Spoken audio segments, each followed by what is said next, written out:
If you run a company or manage a team, hiring qualified people quickly can make or break your business. Imagine a position of need going unfilled for weeks or even months because you just can't seem to find the right candidate. When it comes to hiring, Indeed is all you need. Stop struggling to get your job post seen on other job sites. Indeed sponsored jobs help you stand out and hire fast. With sponsored jobs, your post jumps to the top of the page for your relevant candidates so you can reach the people you want faster. This makes a huge difference. According to Indeed data, sponsored jobs posted directly on Indeed have 45% more applications than non-sponsored jobs. Plus, there's no monthly subscriptions, no long-term contracts. You only pay for results on your job post. Just in the last minute that I've been talking to you, 23 hires were made on Indeed, according to Indeed data worldwide. Now that is fast. There's no need to wait any longer. Speed up your hiring right now with Indeed. Listeners will get a $75 sponsored job credit to get your jobs more visibility at Indeed.com/BWN. Go to Indeed.com/BWN right now to support this podcast. Indeed.com/BWN. Terms and conditions apply.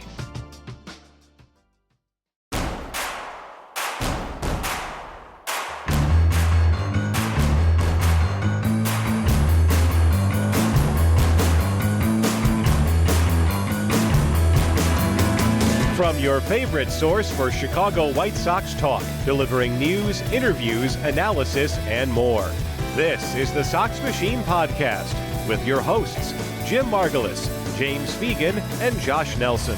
Thanks, Rob, and welcome to the Sox Machine podcast. I'm your host, Josh Nelson, and it's February 12th, 2025, as we bring you this new episode. Spring training camp is underway down in Glendale, Arizona, as Chicago White Sox pitchers and catchers report. Our beat reporter, James Fegan, is currently in Arizona, in large thanks to our Patreon supporters. He was in the media scrums for both general manager Chris Getz and new manager Will Venable. Getz shared his thoughts as camp opens. I believe in our process, unfortunately, when you feel like you're going about it the right way, it takes a minute for it to show up on our major league club, which ultimately is the most important. But you look at the overall health of the organization. I say that from a talent standpoint, we're in a much better spot than where we were a year ago. I feel really good about the infrastructure, and now we need to go out there and find ways to get better.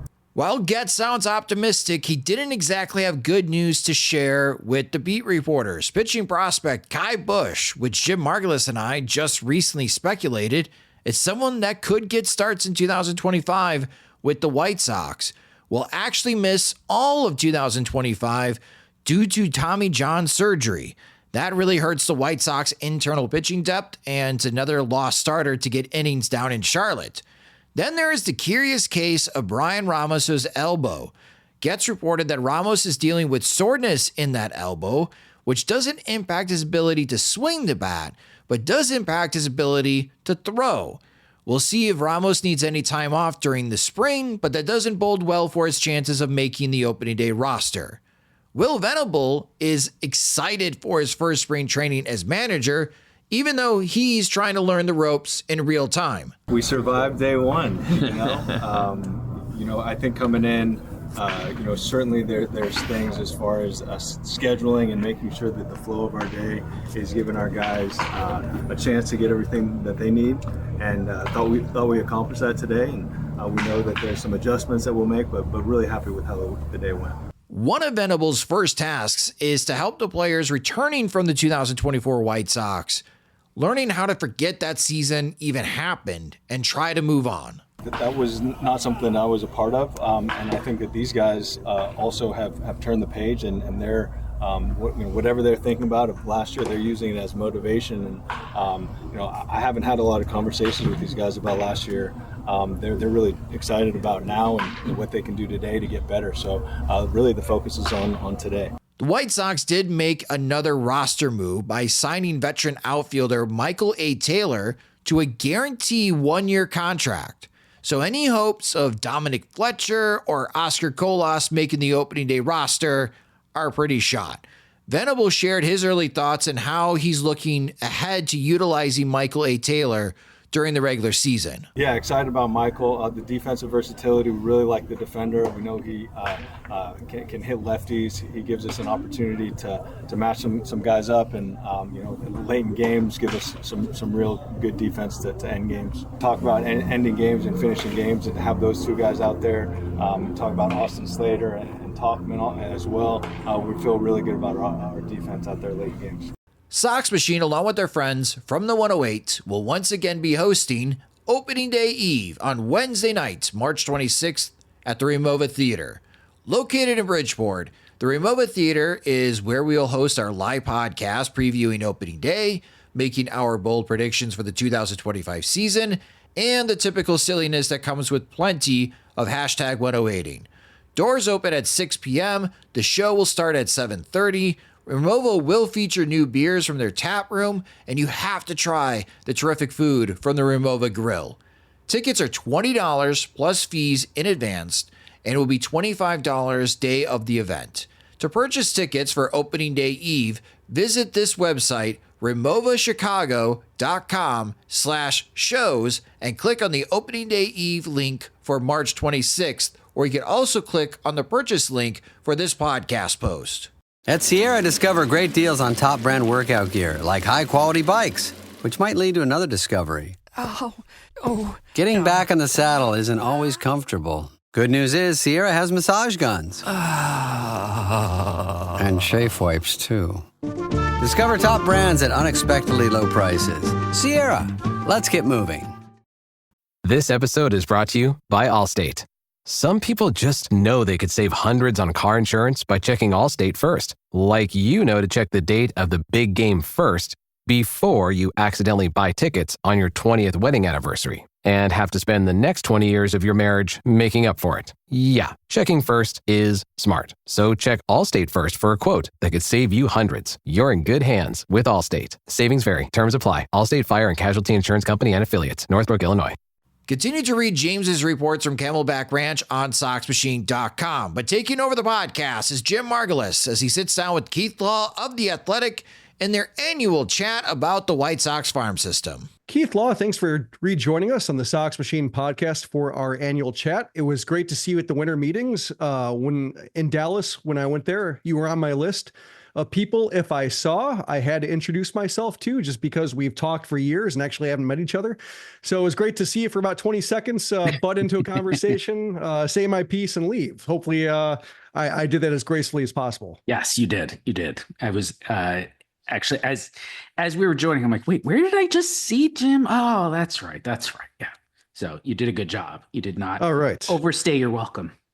Good. Yeah, I try not to. That line approaches very quickly.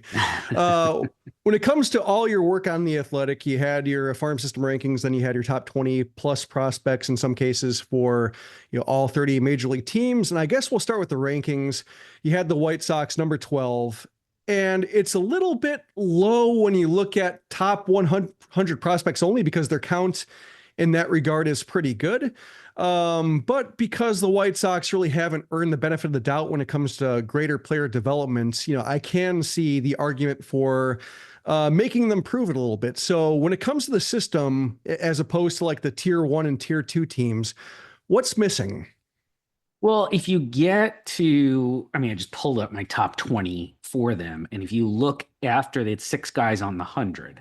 And then the prospects at 7, 8, 10, and 11 are all guys probably your listeners know who took a big step backwards last year. And they didn't have a group of guys behind them to sort of backfill. And this is what happens. It's just years of not terribly productive drafts, really poor production from the international free agent department. And there's a lot of sort of structural reasons, like if your passport said Cuba, you could get a contract with the White Sox. And that's probably not the best way to build a system there. And they didn't trade that well, I would say, until the last year and change. And so, yeah, the system stunk. And I don't think that's probably news to White Sox fans. It's going to take a while to build it back up. And you can't have highly regarded, highly rated, highly drafted prospects like a Colson Montgomery taking huge steps backwards like this if you're going to maintain a top 10 farm system for several years, because that's really what the White Sox need to do if they want to get back to contention. They're not going to spend their way out of this. It's going to take multiple years of having a top end farm system that is producing lots of players, not just stars, but the role players, the utility guys, the fifth starters, who they also need. They just don't have enough of that either. They might have more stars than they do the guys who are going to fill out the rest of the roster. Yeah, my reservation when it comes to the system as a whole, and kind of going back to 2018, Rick Hahn's second rebuild, is that the farm system was great. But when it came time for those players to graduate, we didn't see any of, I should say, the top prospects the White Sox had all cost a pretty hefty coin in terms of either day one draft picks or players they traded good players for, other teams' top prospects. When it came to second day or third day draft picks or international signings, whether it's high dollar international signings or like the anonymous $75,000 ones, or even like maybe under the radar prospects they got from another organization, those guys didn't come up to fill the list. So I'm kind of curious, if I'm guarded by what happened in 2018 and 2019, where do you think they are in terms of just a better development infrastructure to try to avoid that same outcome once you have these top 5, top 6 prospects graduating out of the system? I have a lot more confidence now that they're going to do right by these prospects, that they're actually going to get, maybe I wouldn't even say more out of these prospects. They're just going to get enough out of these prospects, because there was a lot in that rebuild. And I mean, look, Tony La Russa, I think that was the wrench in the machinery. I mean, his hiring and his mishandling of things at the major league level, and his, my understanding is his meddling even in some player development stuff, that set them back a long ways. I see him at AA games still. Good. Like, tie him up and make him sit in the top row. Like, he shouldn't. He shouldn't be. And none of those guys should be anywhere near what's happening right now. They are trying to. I wouldn't even call it rebuild. They're trying to build a modern player development organization. They were not there when Chris Getz took over. It's not that long ago, right? They were probably bottom 5, not just in terms of what you see on the field or in the prospect rankings, which, let's acknowledge, the prospect rankings don't actually matter. The players matter. Right? I'm just trying to assess what's in the system. But ultimately what matters is players getting to the big leagues and being good. And they haven't done a great job with that either. And, they were bottom 5 also in the stuff you don't see in terms of information and analytics and having, facilities. So many teams now have pitching labs, for example, and they just didn't have anything like that. I mean, there's still, I think, kind of behind the curve because it takes a long time to catch up. But at least Chris Getz understands that you have to do those things. I mean, that is a market improvement over, I think, particularly Kenny Williams, who seemed to really be stuck in a method of doing business that was about 20 years out of date. So I feel super scout. Yes. Yeah. I mean, I'm a friend of scouts, right? I spend a lot of time with them. I talk to them. I believe in the value of scouts. That's not the whole thing. You can't do it that way. And you certainly can't do it. I mean, Kenny Williams parachuting in for one day, watching Keenan Walker in a junior college game and saying, that's our first pick. That is so emblematic to me of the wrong way to go about things. And I know it's one pick. It's a really long time ago. You ain't that guy. In fact, almost nobody is that guy. To come in and just overrule everybody and say, no, I'm taking that guy. Keenan Walker kind of stunk. Even as an amateur, he wasn't on my top 100. I don't think he was on anybody's top 100. And they took him in the comp round. And it was just it's such a great example of Kenny Williams' mishandling of fundamental things that other organizations were doing better. And the White Sox are not going to do that again. Even last year, whether you love their draft or like their draft, I don't think anybody hated their draft. It was very clear there was more thought going into the process, and they're getting guys in the system where there's an understanding these are guys we think we can help with player development as it is now. Then a couple of years ago they took George Walcott, who I think is a guy that they probably aren't that well equipped to help. Maybe Walcott has a different pattern in someone else's organization, so that's the kind of thing I'd be looking for too. Are they maybe Caleb Bonnemer? We can talk about these guys specifically later, but that's one I saw where I don't know if that's the guy for you. You send that guy to another organization, he might succeed, but I don't know about him in that White Sox system. So I see They do have Ryan Fuller now. Like they do have Ryan Fuller as their Brian Bannister of hitting. They brought over from Baltimore. So that is a case of they're acknowledging their flaws and trying to improve them. Oh, they are. You know, I mean, I think I'm bouncing around a lot, but I mean, to be clear, I think Chris gets it. No pun intended. But he knows none of this was working. He knows the size of the job ahead of him. I know that from talking to him. I know that from talking to people around him. That doesn't mean, you know, this is not a wave your magic wand and it's all fixed in an off season. It's going to take a lot of time. It's going to take an organizational commitment. And ultimately, the owner is going to have to be willing to say, yeah, I'll spend this money to build the infrastructure that everybody else has had for 5 to 10 years. When it comes to top 100 prospects, what's kind of funny is he had 6 of them, but one was a notable omission. And before we get to him, I think we'll talk about, you know, run back the clock a little bit and go back to your last controversial top 100 omission, Nick Madrigal, who I think he's under the table somewhere. He's drawing heat because he's showing up to Mets camp with the Cubs bag, and people aren't used to seeing that. Players don't buy equipment for teams they just joined. They go with what they have and they get it once they show up. But you know, it was interesting going through his history and going through your history with him. You didn't hate him as a draft prospect. Like you were maybe kind of not as enthusiastic, but he had him 11th. You thought there was like a solid regular there. Maybe the star power was limited, but like a regular could be. And I kind of want to go through his history in terms of like reading your evaluations. Sure. Was it really when you saw him and the run times were average that you just kind of jumped off the wagon and said like, I'm not sure if even average will be, he'll be hard pressed to reach even like David Fletcher. I would say it was that. And also like, I knew he was short. It's not that, I mean, you can be short and be a very good big leaguer. And I'm not mentioning the guy with the Astros. He's a unicorn. But there are plenty of 5'7" to 5'9" productive big leaguers. And there's a lot of prospects in that range too. So clearly other teams think you can be that size, that height, and still be a good big league hitter. He's not physical. Like he was listed at 5'7", 155. I am 5'6", 155. Like you cannot be my size and be a major league player. I'm also 51, so that doesn't help. But I watched Madrigal. I can run though, but Madrigal couldn't impact the ball at all. I saw him get lots of hits, or at least put the ball in play a lot. It's like, Jesus Christ, like it doesn't go anywhere. What is going to happen when he gets up the ladder? Because everybody, I mean, lots of fans were quoting, why are you ignoring the strikeout rate? Why are you ignoring his strikeout to walk ratio, et cetera? Because when he gets to the upper levels, pitchers who throw 95, and a lot of them do, are just going to pound him inside and say, good luck, because you can't do anything with it. And he couldn't. I mean, ultimately, that is the thing that has killed him, is there's just no strength. There's no, I mean, I hate to just cite exit velocity, but in this case, it's a pretty good proxy, right? His exit velocities stunk, and they always stunk, and it just stayed there. I mean, honestly, if I'd had some more of that data when he was in the draft, I wasn't going to take him out of the first round. I'm not a contrarian, but I would have had him a bit lower. I remember keeping him out of the top 10 sort of on principle. Like a top 10 pick should have a chance to be a star. Top 10 picks are precious, and when you draft that high, you need to aim for somebody you think could be a star. He may not be, but you think he can get there. And I was like, Madrigal cannot be a star. There's no pathway for somebody with that size, that profile, who is not a shortstop, to be a star in the big leagues.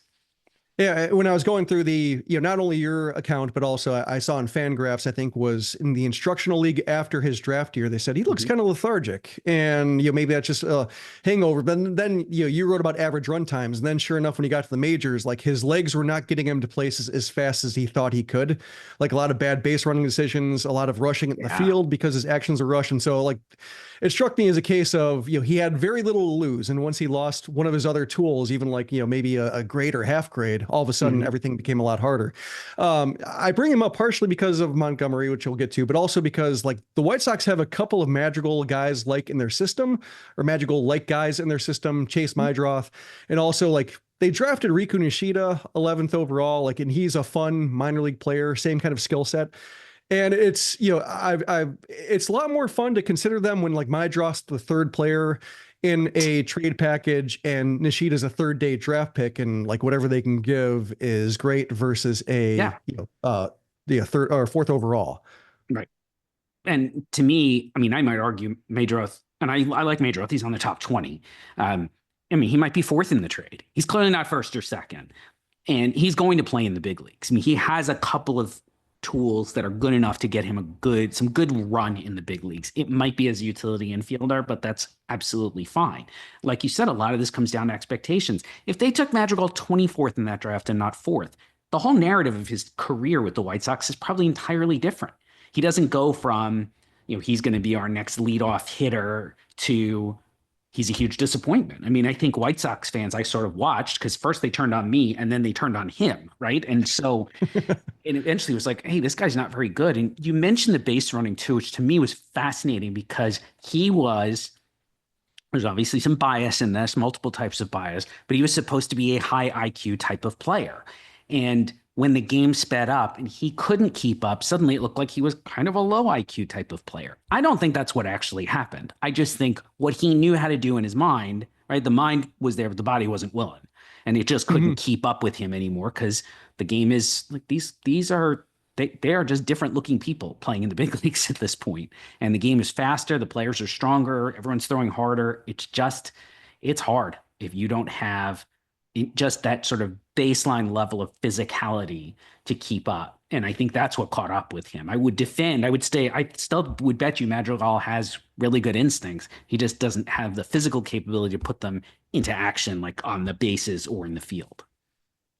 So we've been talking around it. So let's get to Colson Montgomery. You left him off the top 100 list. And I think you went to 60 in your midseason update last year. He was still on there, right? No, I think he was just off it, but it was hard to tell if he was like 65 or 105. He wasn't far off of it then. No. I'm not gonna rewrite history. He was he was close to it for sure. Okay.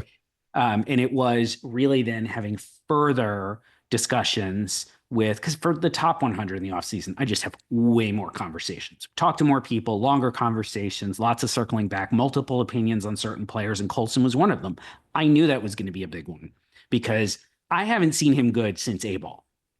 And he was terrible in fall league in 23. He didn't look great anywhere I saw him in 24. Better than 23, but not very good. You know what? That's a place where I have to circle back with lots of people. Right? I have to talk to lots of front office people and scouts who've seen him. And I mean, I had a scout grab me at the winter meetings. He goes, "You're not putting Montgomery on your top 100, right?" I mean, this like people outside the White Sox organization are very down on him. And I was a little surprised when people came back to me and said, well, you're the only list, paraphrasing, who didn't have Montgomery on them. I actually don't know who they're talking to because nobody said to me, you should have Colson Montgomery on your top 100. Nobody who saw the 100 before it post-published, and nobody came back afterwards and said Montgomery should have been on there. He wasn't good, and he hasn't been good for 2 years. It may all be tied to this back injury. I think there's some swing issues as well. But whatever it is, I will give a guy a mulligan on an injury-ruined year. I did with him a year prior. Now it's 2 years. And then you get into sort of Diego Cartaya. Like, hey, this guy just might not be good anymore. But Montgomery is not quite to that level. Cartaya's back injury might be chronic. But I'm very concerned with everything I saw from Montgomery. He is 1,000% not a shortstop. I don't think he's anywhere near the hitter he appeared to be in that one really good season he had across 3 levels of the minors. And I don't think it's going to be the kind of impact elsewhere with the bat to make up for the fact he's got to move off shortstop and the fact that I don't think he's going to hit for high averages. Yeah, I had the same issue with him that I didn't get a good look. He was here in Nashville. I watched him for the entire series and tried to watch him with, I guess there's going to be an element of prejudice because I know his numbers, but I tried to just say, like, if I didn't know, what would I be looking at? And it was the same problem in 2023 in that he didn't create action. Like it was a case of almost passive at the plate or looking so much for a zone. And to compare him to other guys I'd seen, like Brooks Baldwin was somebody who jumped out to me over the course of earlier games in AA and AAA, where his barrel could beat decent pitches to spots. That just there was some barrel control, and so like, oh, that was not a bad pitch, and he drove it the other way, or he turned on one and put over the right field fence, some sneaky pop. Whereas with Montgomery, like if it were lower out of third, he could hammer it. But anything up, anything away, like just it seemed like it was more of a older player, like I would say, like kind of past prime hitting approach of just, I gotta turn on the mistakes because, I can't, the bat speed's down. And it was funny after I wrote a post just saying like, this is what I saw. I'm not a scout, but this is what I saw. James Fegan, he talked to other people in the organization, and he said that they had a meeting with the Montgomery's representation talking about how swing changes need to be made, and that he'd gotten bigger, like he'd grown a couple inches and bulked up since his draft year, and so like he needed to change his load and everything like that. So I'm curious, like whether you saw that the Arizona, he had great numbers in the AFL, but you weren't necessarily swayed by that, but. Do you buy the getting bigger, swing changes need to be made? He can maybe change your mind next year based on what the White Sox have been saying in like the last 2 months of the season? I agree with everything you said. Yes, he got bigger. It's funny, draft night, he happened to be staying in the same hotel I was at. My wife, she came with me that year, was in Denver. We're having dinner. It was super late when I got back from the draft. We're having dinner and I'm looking and I'm like, that's Colson Montgomery. And then he was there with his family. Had a very nice suit, actually. He looked pretty sharp. And I was like, oh, he's really kind of like athletic looking and projectable. I'm pretty sure he was a big basketball guy in high school. You could totally see that in the build. And then comparing that, so that's July of 21, to what I saw from him in the fall. He might be an inch or two taller. They're all tall to me. I'm pretty fun sized. But he was definitely bigger. And not necessarily in the best way. Like, I think he's lost a little flexibility. He's kind of broadened out, and I think that's added some length to the swing. So to your second point, does he need to make swing changes? Yeah. I've heard that from people in and out of the organization. I don't think that's particularly news. He's got to implement that. I think the White Sox have ideas. Now it's going to be on him to actually put that into action. As for the fall league, I mean, part of the problem is just everybody hits out there. If you don't hit out there, that's kind of a red flag. Either you're exhausted or you're just not very good. And I saw a couple of those hits, those extra base. I shouldn't say hits. They were actually hits, but I saw a couple of those. I'm like, that's palpable hits. That's like a fall league hit, right? That's a fall league double. That's not really the same thing. The fall league, it's just, I love the fall league. I love to go scout out there. Try not to get too hung up in anything performance, even just what I see. Oh, I saw him in 3 games. He went 12 for 10. Guys just, right? They just hit out there. The ball flies. Nobody can throw strikes. So I'm not saying it's bad. It's great that he went out there. Good for the White Sox for saying, we're sending you back out to the fall league. You need reps.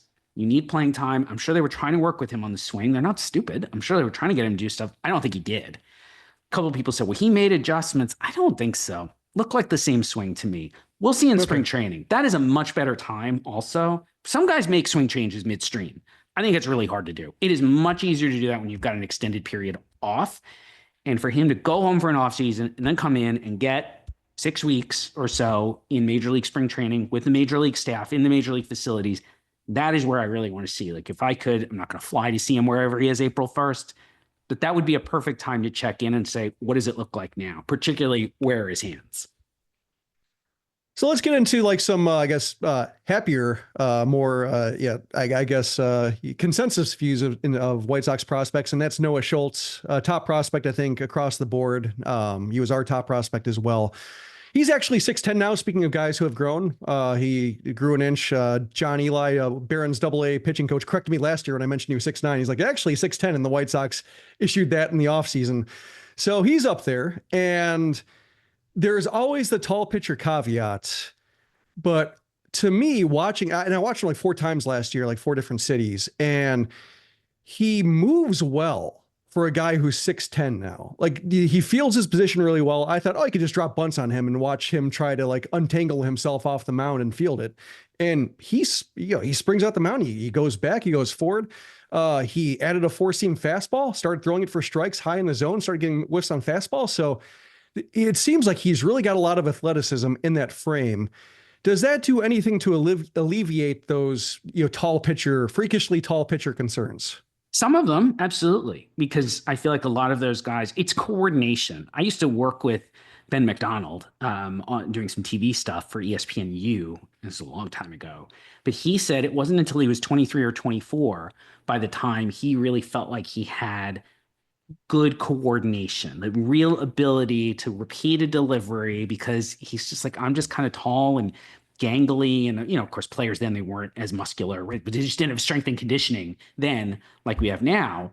And he always joked by that point, LSU had blown him out basically. So he wasn't the same guy anymore. And, I remember looking some time ago, I think the only two 6'10" pitchers to have any kind of significant careers as starters in the big leagues were Randy Johnson and Chris Young. You couldn't find too many differences, right? Two more different guys. Yeah. And Schultz does get compared to Randy Johnson a lot, and he's going to, obviously, and he's going to get compared to Chris Sale a lot. And that's not, those comparisons in this case have some merit because Schultz is just like, he's a right tail guy, right? He's all the way at the extreme. He is so tall. I think hitters have a really, really hard time, especially left on left. God, it must be terrifying to have that coming at you. His fastball doesn't play up to its velocity. He's clearly still got to work on the changeup. I think he's going to get there. God, Chris Sale could throw one. He was practically sidearm. It's not that I don't think he's going to get there. Like, I look at Schultz and I say, as a pitcher, I think he's going to be able to do all the things we're going to need him to do. I think he's going to throw strikes. I think he's going to repeat the delivery enough. I think he is going to get to, whether it's 2-seam, 4-seam, a combination of the two, he's going to find that formula. He's already shown so much and adjusted so quickly, developed so quickly. That's not the stuff I worry about. Honestly, the biggest thing I worry about with him is just him staying healthy, because guys that tall don't stay healthy. And it's just we have history. And he's already had little stuff, but it was 2 years ago, they shut him down. His shoulder started bothering him. They did the right thing. They were like, you're done. We'll just go home, go sleep in the freezer for 6 months. We'll pull you out in March and thaw you. Like, there's not much else you can do. Just history says those guys do get hurt. You got to develop him as if he's Randy Johnson, as if he's Chris Sale. Just like say the upside is there. We're just gonna have to be ultra careful. And that may frustrate him. It may frustrate White Sox fans who want to see him there sooner. But I think he's, because of his height, actually didn't know he was 6'10". I thought he was still 6'9". Now, it sounds like it doesn't make a difference. There's actually a drop, right? There's a few 6'9" guys and there's two 6'10" guys. So, and there's nobody taller than that. So to me, it is, extraordinary cases require extraordinary handling. And he's one of those. He's the best pitching prospect they've had since Chris Sale. And they should handle him accordingly, recognizing the upside and also that they're not winning 70 games this year. They're not going to the playoffs anytime soon. So take your time. Sorry. Oh. So take your time with him. And, hopefully by the time he's getting to the big leagues, the team is on the ascendant. I don't want to put a timetable on them because they're coming off the year they had, but it's all uphill from here. You want him to get to the majors as things are moving up so that his 6 years in the big leagues at least coincide with the White Sox being, if not good, how about better? Two catchers who are basically neck and neck when it comes to just where they are developmentally. Kyle Teel and Edgar Carroll. You had Teel second, Carroll fourth, with Haken Smith in the middle. Is there, I guess, what kind of difference would there be in terms of like prospect grade or ultimate upside between the two? I have such a hard time with this. Somebody even asked me, and I did a Q&A a half hour ago or an hour ago, whatever it was. And I said, I don't know, like, which is the guy, basically. And I said, I don't know. Let them sort it out, right? They're both really good. And I could make an argument for either of those guys. I know Teel a lot better. I've just seen him a lot because he went to UVA. I saw him 3 years in college and saw him last year in the Red Sox system. So I personally have a little higher degree of confidence in him. That said, I think Carroll has a little more upside if it all comes together and he really does stick behind the plate and that approach holds up as he moves up. I've had multiple guys say there's more power in there than you think there is. He might have a better chance to be a star, whereas Kyle Teel might be more of a good regular. And there's a little risk with Teel that he could be a platoon guy. He's never been great against lefties. It's not terrible. It's not so much that I'm like, he absolutely can't hit lefties, but it's there. He might get to the big leagues and have enough of an issue that you're trying to platoon him. And maybe that's what ends up happening is they do some kind of job share, at least at first, because they are going to get there around the same time. They are on pretty similar timetables. I would probably, if I were in their shoes, I would say we're going to start Teel. Teel's probably closer to big league ready shoulder. He's played at higher levels, and push him a little bit more and have Carroll just basically right behind him. So anytime Teel moves up, Carroll moves right up. I would not try to have them at the same level because ultimately the goal is to develop them both as full-time catchers. And if you end up in the greatest of possible worlds where they both look like really good everyday catchers, White Sox are going to have some other needs. So then maybe you trade one of them. So when it comes to Teal, power over hit or hit over power? Hit over power for me all the way. Great athlete, moves really well for a catcher, runs well for a catcher. That's the classic, phrase gets overused. That is your gap to gap hitter. It should just be line drives all day long. Line drives to the gaps. It's going to be doubles and actually a handful of triples. It might not be 15 homers a year, and it doesn't have to be. He's got a good approach. He's going to make a lot of contact, and he's going to get a lot of total bases just by those line drives to the gaps. That's fine. I think, he is one of those guys I worry if someone gets to him and says, we need to work on your launch angle, beat them with a stick, because Teal is not that guy. And we've seen plenty of guys get basically ruined by that. Oh, we're going to get you to pull the ball more for more power. That's just not who he is, not his identity. That does not line up with his tool set. He should be that high average, lots of doubles. You do that as a catcher, you're going to play a really long time. And he can catch, by the way. That's good. We haven't talked about that, but both of those guys are absolutely catchers. When it comes to third base, another kind of logjam in terms of they acquired Miguel Vargas, who's out of options. You have Brian Ramos, who is close. Maybe needs a little bit more time in AAA, but is close. Colson Montgomery, if you don't believe he's a shortstop, might move there. You were high in previous years on Vargas. You had him as like a top 25 prospect. What do you do about that position at the onset, do you think, if you are Chris Getz or Will Venable? I mean, you got to play Vargas, right? I was just pulling up. I'm like, he was really bad last year, right? Yeah, he was worse than I remembered, actually, after the trade. That was really bad. He looked shot. Oh, my God. I don't... Another guy, exit velocity concern of just he's swinging at the right pitches and they're not going anywhere. They're not going anywhere. And the crazy thing is he wasn't an exit velocity concern guy when he was coming up in the minors. It was the concern with him was he's probably not going to stay at third base. He's a little heavy footed. He's not super athletic. And it's like, God, this guy just hits. I remember seeing him in spring training. It's like, just hits. Don't we like those guys who just hit, doesn't strike out, showed a really good approach. And then it has still, God, he's got almost 600 plate appearances in the big leagues. There's been other than, contact rate is fine. That's kind of been it. Like there just hasn't been juice. There hasn't been impact. I'm a little befuddled. I was completely fine with picking him up in a trade. I wonder if they could have done better for Eric Fetty, honestly, because the contract was so good. But Vargas is exactly the kind of guy they should be targeting. A guy who's just like completely out of favor with his current organization. They're not going to have room for him. They're not going to have at-bats for him. The White Sox should be just like, right, send us your tired, your poor, your wretched refuse, because we got playing time coming out of our ears. So that's great. But I also think they got to look at Vargas, who's 25 this year, and they do have other options who are going to need that playing time at some point and say, basically, this is it. You got about a half a season. And if you hit, great. And if you don't, we're probably going to put you on outrights because we're going to have probably Ramos first and then Montgomery. But one of those two guys is going to need some at-bats at third base at some point.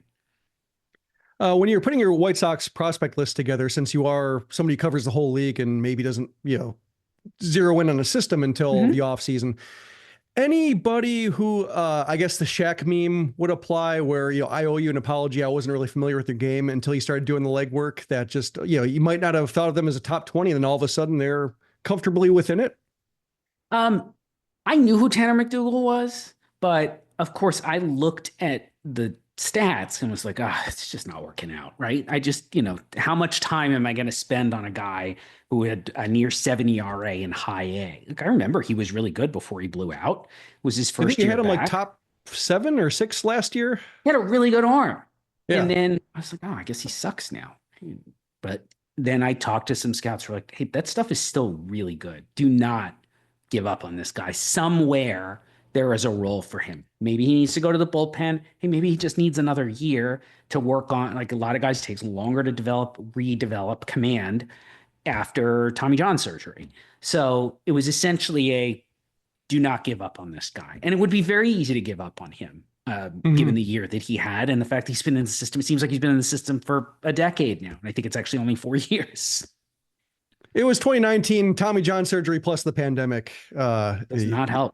Yeah, it's a bad combo. I like that you had William Bergoya 20th just because like he might have the best prospect among prospects, the best name of a character actor.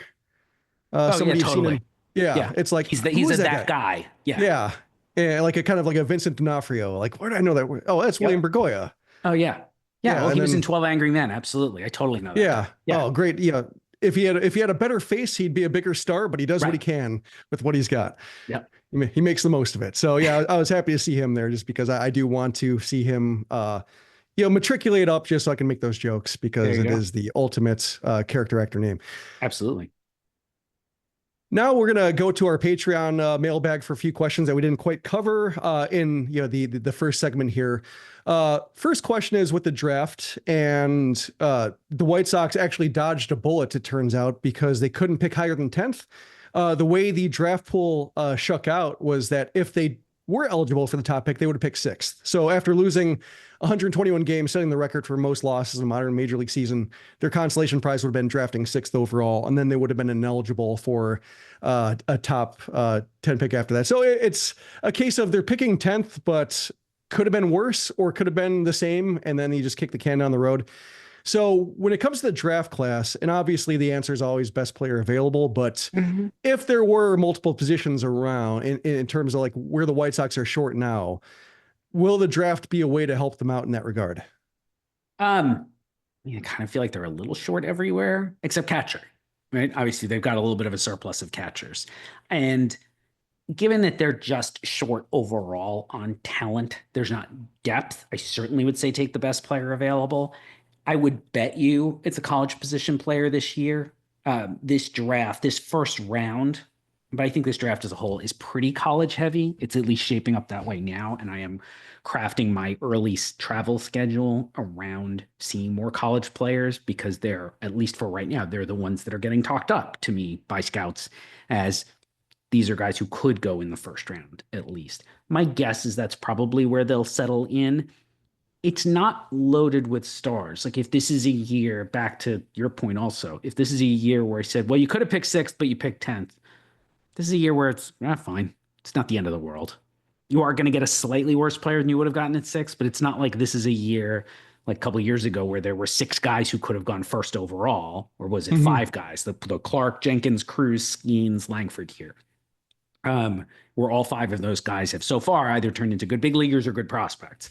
This isn't that. It's not like there's some drop off at pick 6 or 8 or whatever.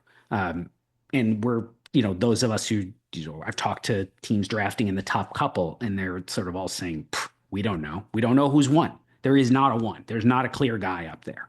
Every single one of those guys has some kind of question mark. It's a perfectly fine year to pick 10th.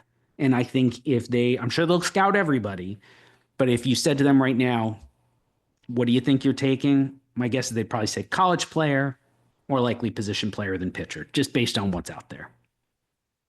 Got a question from John here. Asking about Marco Patti was recently replaced as head of international scouting. What would you say the problem has been creating a stream of international prospects coming through the system? Were they signing just bad players, using outdated development methods, bad coaching, old Dominican facility contributes? So I never know who's right? Who do you blame, essentially? It's easier to ascribe credit, I find, than to figure out who to blame. When something goes really wrong. They were not signing good players. They were, I joke, but they were way too into the Cuban market, long past that point when that market really started to dry up. And on top of that, when they were going into the remainder of international free agency, I'm thinking really particularly Latin America, I think they were still going from a little bit of an older playbook.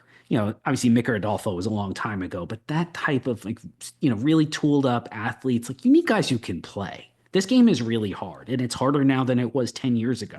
So just going out and taking the best athletes, when other teams are using different methods, I think the White Sox were a little behind the curve. I just don't know why. Was that Marco Patti? Was that Kenny Williams or Rick Hahn or someone else? Did they not have the resources to do things differently? I never did understand why they were so obsessed with the Cuban market. Like I said, after Luis Robert, there was a lot of talk at the time, he's the last one for a while. There will be other good Cuban prospects, of course, but he was the end of a good run of guys who could come pretty much straight to the big leagues or close to it. And they just kept doing it. They just kept going. Oscar Colas to me was a great example of what did you see in him? Now, I sort of bought into the hype a little bit at the beginning because I hadn't seen him. And once I saw him, like, he's not the runner people say he is. He can't hit breaking stuff. It's not elite power. That's if you're signing older guys in international free agency, they need to be a lot more advanced. And he wasn't. So then you should be signing the 16-year-olds who obviously you've got to scout when they're 14 or 13. They weren't targeting the right guys there either. So that is a big, big area where Chris Getz and company need to change the way they were doing things, because it's just an untapped area of talent for them. Yeah, they did hire David Keller from the Mets to head their international market. They're talking a lot about the new Dominican, their facility they are opening up, because I think their previous one's by like a nuclear plant, and everybody moved away from it. So there is a case of, and sometimes the nuclear plant's supposed to help out, where all of a sudden somebody jumps 7 grades in strength and vision, but that didn't happen. Third eye. Yeah, exactly. Last question is from Mike asking, what would it take for you to move back into a team's front office instead of working as a writer and analyst? Oh, I think that ship sailed a long time ago. It's 19 years now since I worked in the front office. Burned so many bridges. Yeah. I've turned down a couple opportunities over the years. Obviously, one got public, a lot weren't. And just my life and my career is over here. I mean, if somebody called and the opportunity were great, sure, I'm open to it. It's not like I'm opposed to it on any level. And my daughter is now in college. I have 2 stepdaughters, but I always said I wanted to be, wanted that autonomy over my schedule until my daughter was out of high school, and she is now in college and loving it. And that one constraint is lifted a little bit, but also I've just been gone so long. Like, no one's calling me to make me a scouting director, nor should they. If someone called and said, "Do you want to come be our scouting director?" I'd say, "Let me give you 5 names of people who are a lot more qualified than I am. What I do, what they do, they're related, but it is not the same thing." And by the way, I've never managed a staff. That is a big, big shift. Nobody should be hiring me to go run a department. And that was the opportunity that came in with Houston. And one of my big concerns was I was going to be managing people for the first time kind of in my life, my professional career. And I was like, I don't know if I'm good at that. Managing people is really hard. Now I don't want to just be, I think it's pretty arrogant to be like, I can do that. No, I don't know if I could do that. No, that's fair. And I was kind of thinking along the same lines when you mentioned opportunities. And let's say, let's not start a rumor here, but just say like a team like the White Sox hitting rock bottom came calling. And this is something I heard, winter meetings and elsewhere. Ryan Fuller, Will Venable, going back to Brian Bannister, Walker McKinven, people they brought in saying like they're hiring good people. And the question that Will Venable got a ton when we got hired is like, you sure you want this job? And for like, let's say you were a great scouting director candidate. Let's say you were champion at the bit for a chance. Sure. If you looked at a team like the White Sox who were trying to rebuild it all, would you be tempted by the challenge? Would it be a case of I could put my stamp on this, or would it be a case of just there's so much has to go right in order for you to look good, like in terms of like the people they're hiring, and if you can put yourself in their shoes, the kind of decision calculus they're facing in terms of your room for improvement versus tough to climb out of the abyss. So, and I'll just double down. Like, I like Mike Shirley. I'm not trying to get his job at all. We're speaking very much in hypotheticals here. Mm-hmm. If they called with something like that, how would I view that job? I think it's a great opportunity for anybody to go into an organization like this, because you can try, you can do stuff. You are going into an organization that has truly bottomed out. And so you can go in and propose new ideas. You can implement new things. You can experiment a bit more. If you have ideas, and I mean, anybody who works in baseball, we all privately will be like, I could do that better. I could do that. But we all do that. Why did they do that? That's ridiculous. I would never do that sort of thing.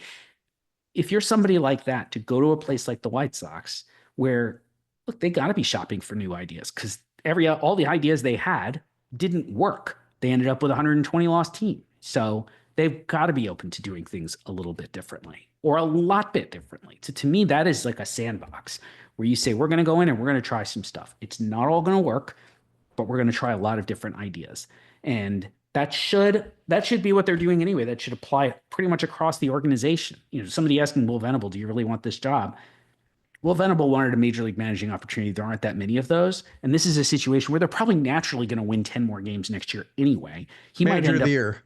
Right. He might win 20 more games than they did last year, and that's still a 100-loss team, but he's going to look really good doing it. So there's also that where you are getting in at the bottom, and especially if you try new things and that's reflected in results, or even if you try new things, they don't work, but the results get better anyway. Like, I think there's a lot of upside there. And I think they should, you know, I don't know David Keller. I know people who know him and speak really highly of him. Like, I think it's a great opportunity for him to go there and say, all right, international's not worked. We need to completely change things. I don't know what his ideas are, but I'm sure he's got his own. This is how I want to run the department. Go for it.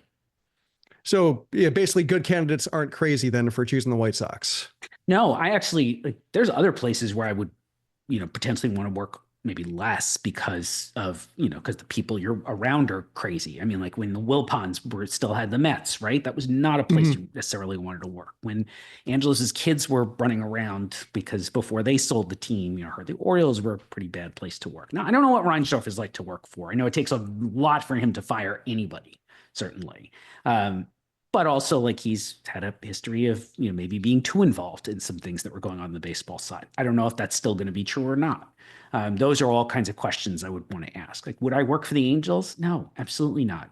The way Artie Moreno seems to be running that team, and he is running that team, like, they're not going to win. They're just not. I don't get that sense from the White Sox that, at least right now, I don't get the sense that Reinsdorf is doing anything that's going to actively prevent them from getting better. Whereas, like, I think that's happening with the Angels right now. Until it comes time to sign a $100 million player, and then they got a minute before they have to get back there. We'll see who's actually running the club at that point.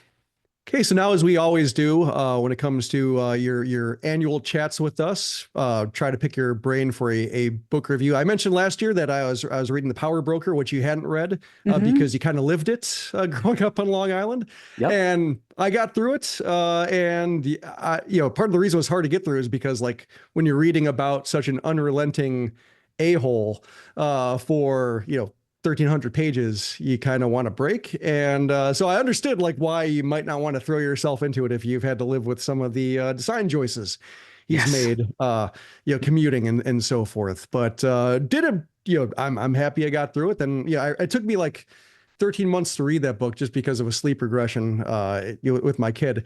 But then, like, I read Nico Case's memoir in like less than 13 days. So basically, like, once I got through that, you know, the pipes are clean. So now got through that and enjoyed it. So now, you know, I could use a fresh recommendation if you have one. I'm sure readers would as well, or listeners would as well. So this actually was a recommendation that came to me from Jackie Fox, who is a board game designer now, but was also the bassist for the band The Runaways back in the 70s. She's also a 4-time Jeopardy champion. I got a chance to interview her for Paste Magazine, and we started talking about books. And we each gave each other a few recommendations. And one of the ones she recommended was called All Involved by Ryan Gattis, Gattis. It is a novel. And she said it's kind of like The Wire, but in Los Angeles and set during the riots in the aftermath of the Rodney King, the acquittal of the officers who beat Rodney King. And it is extremely like The Wire. If you like The Wire, which I loved, or the novels of Richard Price, who wrote some episodes of The Wire as well. He wrote Clockers and he wrote Lush Life. Like, this is for you. It was great. I absolutely tore through it. It is bloody as hell. It is violent. It is almost misanthropic. Like, this is a very grim portrait of a city on fire. And it was fantastic. I just absolutely couldn't put it down. I believe he's actually written more in the same setting. I just haven't got to any of them yet, but I thought it was excellent. Yeah, some listeners know I have not watched The Wire. Yeah, it's because I worked in a newspaper for 15 years, and I had a lot of people who watched The Wire and then wanted me to tell, or they loved telling me how newspapers worked and how things really. And it's like, I don't want to indulge them by saying I watched their favorite show. So it was more about them than it was the actual, you know, David Simon and what he had to. You know, perhaps someday I'll get to it, but I just had so many people saying, you know, oh, I hear that newspapers are doing this because I watched, you know, the Baltimore Sun, and you know, like, I don't want to have this conversation. I just stopped. So, but yeah, because I don't have nonfiction. I have one more nonfiction book to go, then I'll have a novel because I like to balance them out. So I will put on my list because nobody has come up and explained to me why that book is a good argument against what I do for a living. So there you go. I'll take that and put on my list. So thank you very much. And thank you as well for stopping by and devoting all this time talking about the White Sox farm system. I always enjoy it. And I hope for both our sakes that we're both wrong when it comes to Colson Montgomery, because absolutely. Yeah, like it's a case of we saw what we saw, I think, in both our cases, and you have to write what you saw, but ultimately you'd like to see something different. Absolutely. I don't root against players, but I have to evaluate them as objectively as possible. And it's like, this is what he is right now, and this is where I see this going in the future. And Noah Schultz is 6'10". There we go. Let's end on a higher note than that. Yes, Noah absolutely. Schultz is 6'10". Doesn't get any higher than that. Thanks a lot. My pleasure. That will do it for this episode of the Sox Machine podcast. Again, huge thanks to Keith Law of The Athletic for joining Jim Margalus to talk about the White Sox farm system. What a great conversation between those two. If you just discovered the Sox Machine podcast, you can subscribe to the show wherever you listen to podcasts, such as Spotify and Apple Music. You could also listen and watch the show on our YouTube channel at youtube.com/Sox Machine. Follow us on social media. We're on all the platforms at Sox Machine. You can follow James at JR Fegan. You can follow me at SoxMachine_Josh. If you want full access to all of our coverage of the Chicago White Sox and Major League Baseball, what a better time than now to sign up for a Patreon membership. Go to patreon.com/Sox Machine to sign up. Monthly plans start at $5. You can also get an annual subscription as well. Great timing, especially with James down in Arizona, getting daily notes from Will Venable and the coaching staff. Soon we'll get more player interviews as well. That'll be exclusive content for our Patreon supporters. So again, if you want that access, go to patreon.com/Sox Machine to sign up. The Sox Machine podcast is a production of SoxMachine.com. You're on for all things Chicago White Sox baseball and part of the Blue Wire Podcast Network. I'm Josh Nelson. Thanks for listening and watching.